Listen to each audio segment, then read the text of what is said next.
So think about the sheer amount of energy you spend every single day just trying to carve out a little bit of autonomy for yourself. You know the drill, the relentless grind to pay off the mortgage, the constant pressure to conform to societal expectations, the juggling of a million different obligations. It's absolutely exhausting, right?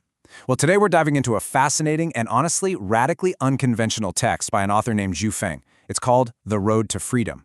And he takes a hard look at this global exhaustion and drops a massive, highly provocative thesis on us.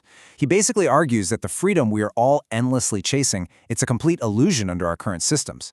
And the alternative he offers, well, it's sweeping. Let's break down exactly what he's arguing, step by step.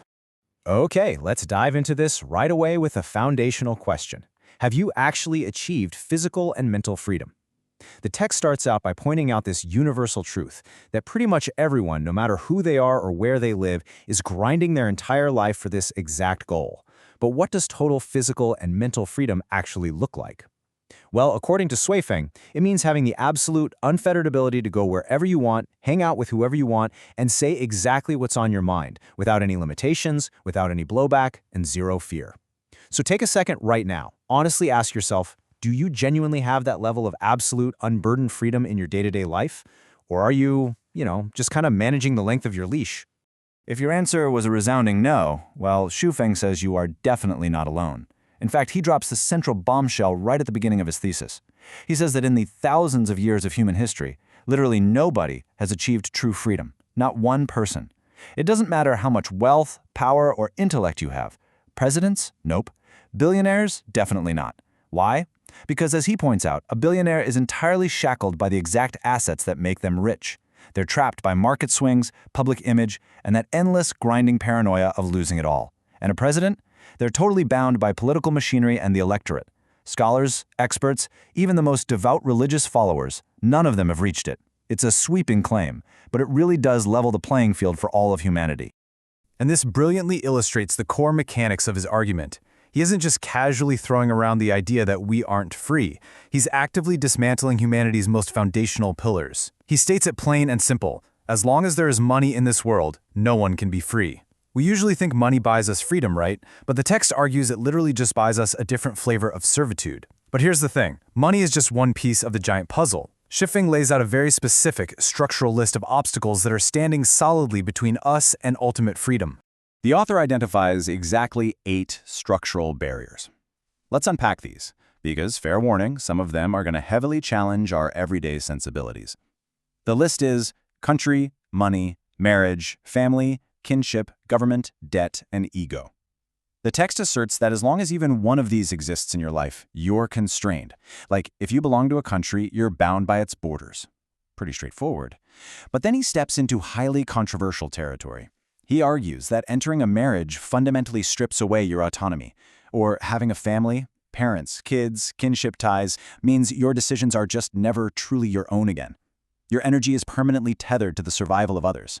Add in owing debts, answering to a government, or even just being stubbornly attached to your own ego, and Zhu Feng argues that every single one of these factors acts like an impenetrable wall, completely blocking human beings from true physical and mental freedom.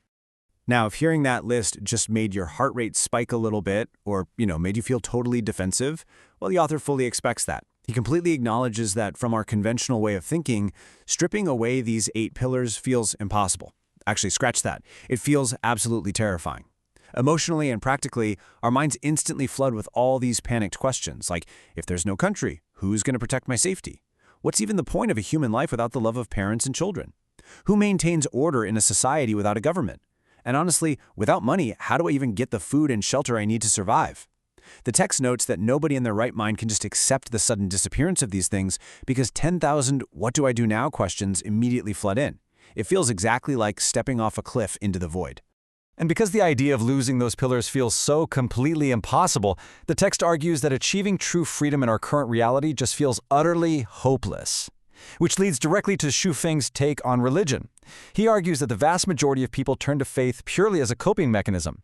When people look around and subconsciously realize, hey, I'm never going to be actually free here because I'm chained to my debt, my country, and my family, they get desperate for spiritual comfort. According to the text, we turn to religion basically to anesthetize our fragile nerves. It becomes this way to find just a glimmer of hope and meaning while living what he describes as a deeply helpless and miserable life, forever boxed in by the rigid rules of human society. Let's move to and see how this builds into his actual solution. To escape this conventional thinking, this absolute, ingrained belief that we desperately need money, countries, and families just to survive, Xu Feng introduces a totally radical concept. He calls it the 1,000-year world. He claims that on his deep philosophical quest to find a state of total freedom, he looked beyond our standard reality and entered into 20 superimposed, intersected worlds in time and space. Now, whether you want to view that as a literal multidimensional journey or just a really profound thought experiment, he focuses on the one realm closest to human life, the 1,000-year world.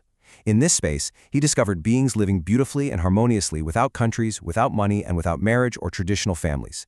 He describes it as a realm of complete, breathtaking freedom of body and mind, totally free of all earthly constraints. So the text poses this massive paradigm-shifting hypothetical. What if we could take that exact constraint-free life mode from the 1,000-year world and just copy-paste it right into our human reality? And that brings us to his primary solution, which he calls the second home. Xu Feng proposes this as a brand new production and life mode that completely shatters how we traditionally live. It's an intentional, active uncoupling from those 8 barriers. We're talking literally stripping away your nationality, dissolving marriage contracts, abandoning personal wealth, and moving beyond the isolated nuclear family unit. Instead, people live collectively. They work and produce not for a boss or a paycheck, but for the shared existence of the community. It's essentially an incredibly ambitious attempt to recreate the highest realm of life, the 1,000-year world, right here on Earth, every single day. So the crucial point is, this isn't just some late-night philosophical musing for the author. He actually went out and put this into practice. The text pivots to hard data here to really ground the theory, pointing out that this experiment has been actively running for 13 years. According to the source, the second home life mode officially launched back in April 2009. So this isn't just a short weekend retreat or a temporary commune.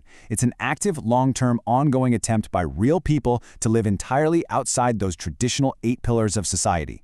They are out there navigating the immense complexities of daily survival without any of the safety nets the rest of us completely rely on.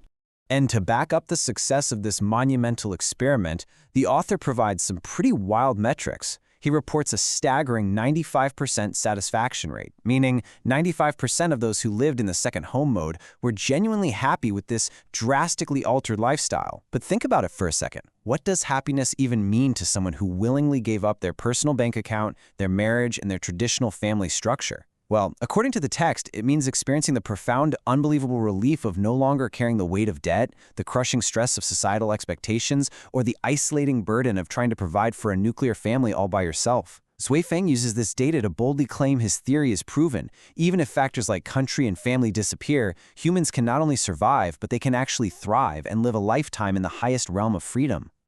But he goes even further. He asks, okay, does this localized success prove the model can work on a massive, global scale? He didn't just sit back and theorize. He tested it all over the world. The text details a really remarkable global research journey. He spent decades embedded in Asia, over 10 years living and observing in Africa, and more than 5 years across the Americas. He even spent time living alongside indigenous tribes in Australia just to understand their unique societal structures. He notes close contact with over 2,000 Europeans, deep cultural exchanges with the Konohana family in Japan, which is a community known for its unique way of living, and visits to specialized communities in Canada.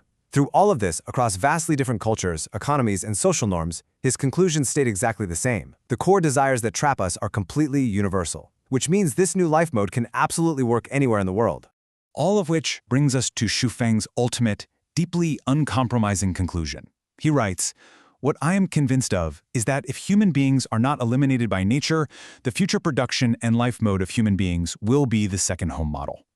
He doesn't present this as a mere suggestion or like a fun alternative lifestyle for a select few. He presents it as an absolute, undeniable certainty.